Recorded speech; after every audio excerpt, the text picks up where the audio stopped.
Nietzsche never criticizes the gospel stories directly. What he basically criticizes is something like the pathologies of institutionalized religion. Jordan Peterson gets pressed by Lex about Nietzsche, who said that Christianity is the slave morality. So make sure to watch till the end because I have a Bible verse that will tie all of this together. Let's get right into it. What would you say to Nietzsche, who called Christianity the slave morality? And his critique of religion in that way was slave morality versus master morality. And then you put in Ubermensch into that. See, I would say that the woke phenomenon is the manifestation of the slave morality that Nietzsche criticized, and that there are elements of Christianity that can be gerrymandered to support that mode of perception and conception. But I think he was wrong in his essential criticism of Christianity in that regard. Now, it's complicated with Nietzsche because Nietzsche never criticizes the gospel stories directly. What he basically criticizes is something like the pathologies of institutionalized religion. And I would say most particularly of the, what would you say, of the sort of casually too nice Protestant form. You know, that's a thumbnail sketch and perhaps somewhat unfair, but given the alignment, let's say, of the more mainstream Protestant movements with the woke mob, I don't think it's an absurd criticism.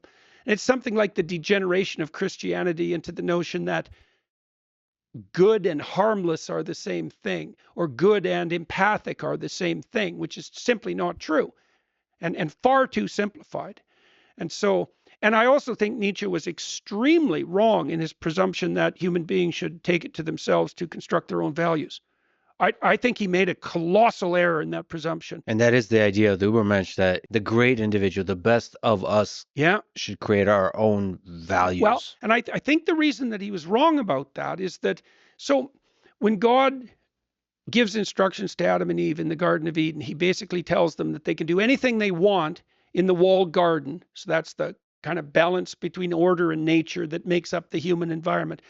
Human beings have the freedom vouchsafed to them by God to do anything they want in the garden except to mess with the most fundamental rule. So God says to people, you're not to eat of the fruit of the tree of the knowledge of good and evil, which fundamentally means there is an implicit moral order and you're to abide by it. Your freedom stops at the foundation. And you can think about that. I'd be interested even in your ideas about this as an engineer, let's say, is that there is an ethos that's implicit in being itself. And your ethos has to be a reflection of that. And that isn't under your control. You can't gerrymander the foundation because your foundational beliefs have to put you in harmony, like musical harmony, with the actual structure of reality as such. So I can give you an example of that. So our goal, insofar as we're conducting ourselves properly, is to have the kind of interesting conversation that allows both of us to express ourselves in a manner that enables us to learn and grow, such that we can share that with everyone who's listening. And if our aim is true and upward, then that's what we're doing. Well, that means that we're going to have to match ourselves to a pattern of interaction, and that's marked for us emotionally. Like you and I both know this. If we're doing this right, we're going to be interested in the conversation. We're not going to be looking at our watch. We're not going to be thinking about what we're aiming at. We're just going to communicate. Now, the religious interpretation of that would be that we were doing something like making the redemptive logos manifest between us in dialogue. And that's something that can be shared. To do that, we have to align with that pattern. I can't decide that there's some arbitrary way that I'm going to play you. I mean, I could do that if I was a psychopathic manipulator, but to do that optimally, I'm not going to impose a certain mode of a certain a priori aim, let's say, on our communication and manipulate you into that. So the constraints on my ethos reflect the actual structure of the world. And I can't, this is the communist presumption. It's like, we're going to burn everything down and we're going to start from scratch.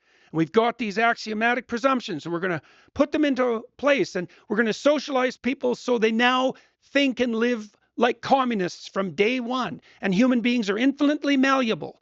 And we can use a rational set of presuppositions to decide what sort of beings they should be. The transhumanists are doing this too. It's like, no, there's a pattern of being that you have to fall into alignment with. And I think it's the pattern of being, by the way, that if you fall into alignment with, it gives you hope. It protects you from anxiety, and it gives you a sense of harmony with your surroundings and with other people. And none of that's arbitrary. I think he's right about Christianity picks and chooses things to push their own agenda instead of looking to what God actually truly says in the grand scheme of things, in the grand scheme of all of morality that God has given us. We like to pick and choose. Oh yeah, that's something I can, jump alongside with, loving your neighbor. I mean, unless they do something bad to me, then I'm not going to love them, Yeah, of course it talks about slaves in there. Yeah, we can have slaves. That's not what the Bible is trying to convey. The Bible changed the whole grand scheme of things when it said all men are created in the image of God. Men and women have intrinsic value. A man's not greater than a woman. No race is greater than another race. It's the exact opposite. Every race is created in the image of God. Therefore, we are created to have a relationship with God. So yeah, let me know in the comments down below your thoughts on this, whatever that may be. I would love to hear them. Anyway, guys, thank you so much for watching. Please like this video and subscribe. I'm trying to hit 100,000 subscribers by the end of the year. So thank you for all your love and support. It means the world. Genesis 1:27 says, so God created human beings in his own image. In the image of God, he created them. Male and female, he created them. Wow, you have intrinsic value. You have purpose. God has made you for a reason to have a relationship with him. Go to him today. Thank you so much for watching. Peace.